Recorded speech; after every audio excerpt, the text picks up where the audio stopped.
My name is Alejandro Juarez, and I'm the communications coordinator for Basic Rights Oregon. And my job is basically to I wear a lot of hats. I'm the webmaster. I do a lot of the graphic design, but I also work with the media. And depending on what we're doing, I'll be doing story collection and message creation, that kind of stuff. Cool. And what is Basic Rights Oregon? Basic Rights Oregon is the statewide LGBT rights organization. We work across the state for LGBT equality. We're best known for defeating ballot measure attacks against the LGBT community.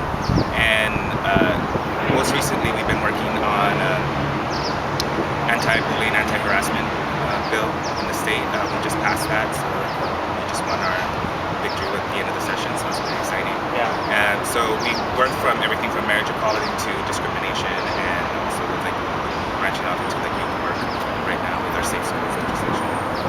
And what kind of ballot measure attacks have there been in the past that you've defeated? Well, Basic Rights Oregon was created in response to continuous ballot measure attacks. The most notable one was Measure 9, which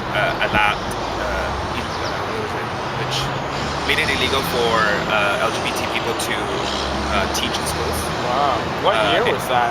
That was about, I think, 12 years ago. Okay, wow. And basically, after every year for the past 30 years, or every election cycle for the past 30 years, there's been a measure against the LGBT community. So eventually, people were like, we need a statewide organization to start taking up these fights and making sure that we have a base to be able to defeat them when they come up.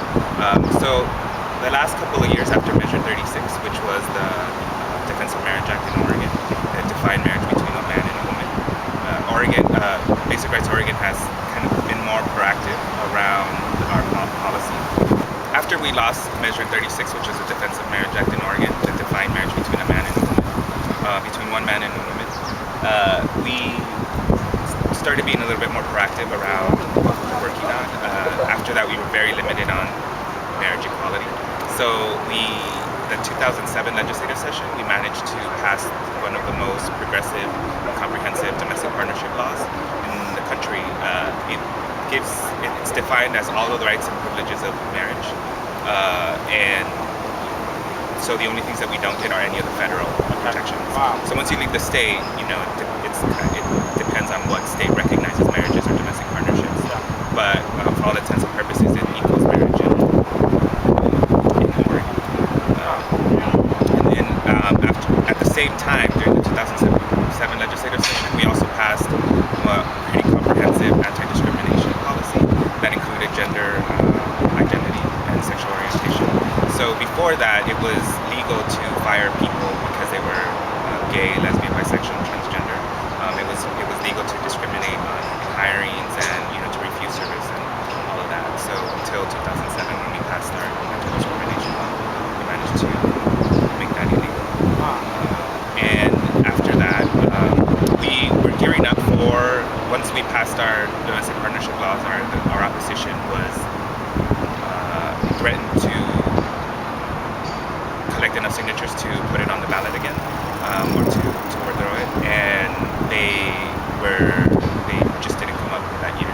So our laws are pretty secure right now, and we ended up being able to, since we didn't have a ballot measure attack for the first time, we were able to expand our coalition and work on issues that would would expand some of our work, and then make us broaden the organizations that we work with. So one of the things that we did was work with CAUSA, which is an immigration rights organization in Oregon, and we helped them defeat two anti-immigrant bills that were coming up that were local in Columbia County. One would fine employers $10,000 if one of their workers didn't have the right documentation, and the other made it so that at every construction site you had to have like an 8-foot by 4-foot sign that said legal workers only and have the number to the sheriff and the INS on it. So those two laws wouldn't have done anything really for immigration. They were just pretty mean-spirited attacks. And as an organization that works on equality, we thought that we should put some of our efforts, especially since we had so much experience with defeating ballot measures, that we should be able to be a good ally and help out with some other efforts. And that turned out to be very well. One of them passed. The other one we defeated pretty soundly, but the one that passed was recently overthrown in court. Oh, wow. So it was just unconstitutional anyway. So we managed to not get them in place at all. And that has allowed, in the last couple of years since Measure 36, we've been going through a pretty comprehensive strategic planning process where we are laying out a path of marriage equality as early as 2012. We feel that in order to get marriage equality, we need to get over at least 250,000 voters in Oregon to vote our way, and so that's why we had to do that as soon as 2010. And right now we're just laying that groundwork. Right now, working with different organizations, building up our ally base, trying to make sure that we work with the right people in order to be able to try to overturn it. If we overturn it, we'd be the first state to overturn constitutional amendment in their state.